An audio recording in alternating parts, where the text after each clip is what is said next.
I'm Rukky Ladoja and I'm the creative director for two Nigerian fashion brands.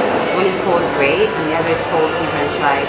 Both as a group are trying to provide more accessible fashion to Nigerians and Africans as a whole. And when did the idea for Grey come about? It came about when I moved back to Nigeria about 7 years ago, and I was working in a bank, and I'd always been interested in fashion, but I wasn't sure how I wanted to do it in Nigeria. But working in a bank helped me recognize that there was a huge need for accessible clothing, everyday clothing to the Nigerian market, and that was when the urge to do that, to provide that, to fill that gap in the market came about. And Grey is a kind of quite high-end fashion line. It's not high end in terms of. It's not couture, but it's not couture. It's not even high fashion. At this stage I wouldn't even call it high street anymore.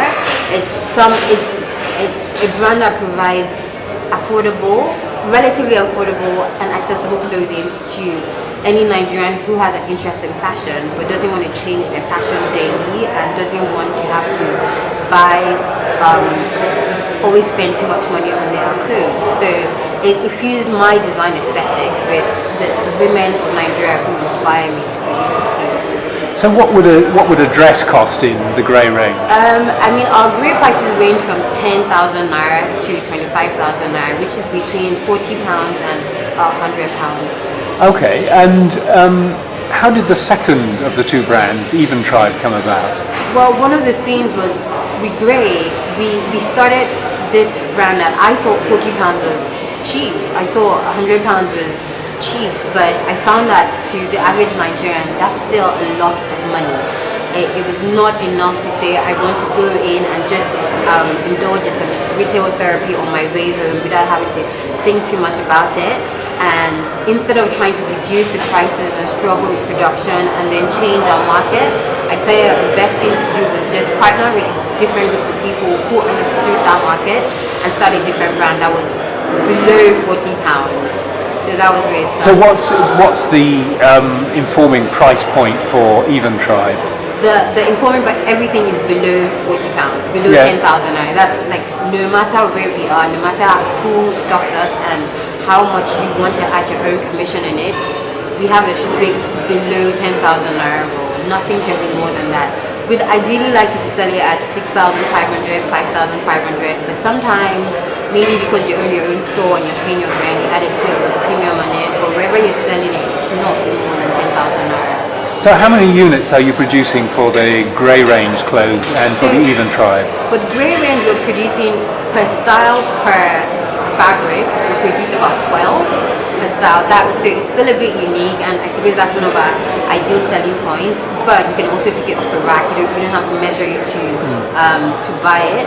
Whereas with Even Tribe, it's between 100 and 150 per style, per fabric, so you still find the same style in 4 or 5 fabric options, but each one is about 150 women, hopefully wearing them across Nigeria. And you've gone into partnership with Jumia to sell Even Tribe. I wouldn't call it, it's not a partnership. I mean, it is sort of a partnership, but Jumia are a premier online retailer.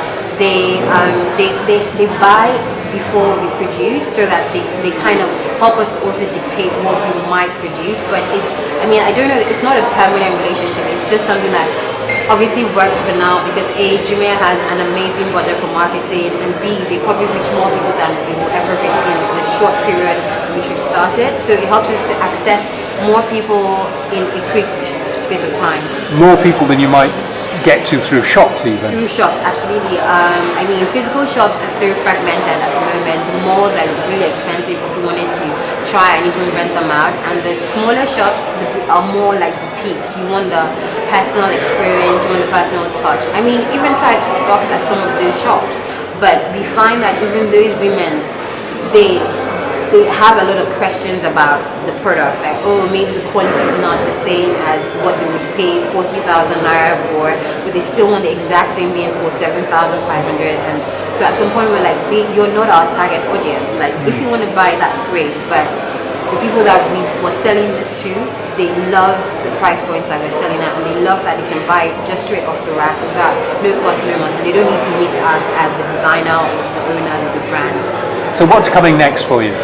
I think in the next few years, more of both brands, just developing both brands. I mean, even Tribe, we wanted to not just be Nigerian but Pan-African. Grey has now, I feel like I've been freed with Grey to be as creative as I want to be, to think more about, to give more thought into what sort of developed stage I want it to go, what sort of fabric, who I want to appeal to. If it's 10 people, if it's 20 people, I want each person to appreciate the product as much as possible.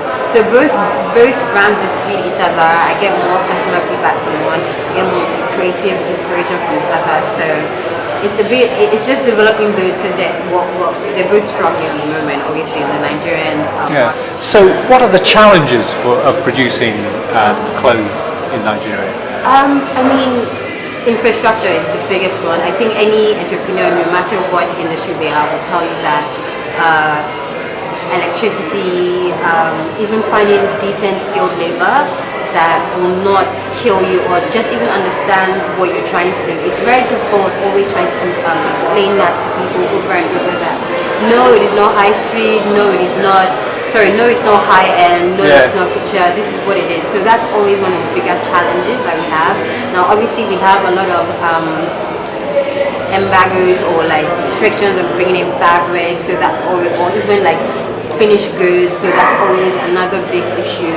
And then obviously on the side of the client or the customer base, no matter how low price we think we're going, they still want it to be cheaper, and that's always. And what was Jumia saying to you that what they thought the price point was? Yeah, they thought they were still too expensive. They thought like the top should be 2,000 naira, and like at 2,000 naira we can't break even. I promise you, we're not lying to you about this. Like, literally, like I can't produce this stuff for 2,000 naira. It just doesn't make sense to anybody. It's like, well, based on what we're seeing online, this is how much people want to buy for. So, I mean, what can we do? It's one of those tricky things that we're still trying to figure out. Is like, do we cut our costs and wait till maybe we're a bigger brand to charge more and just suffer the losses now?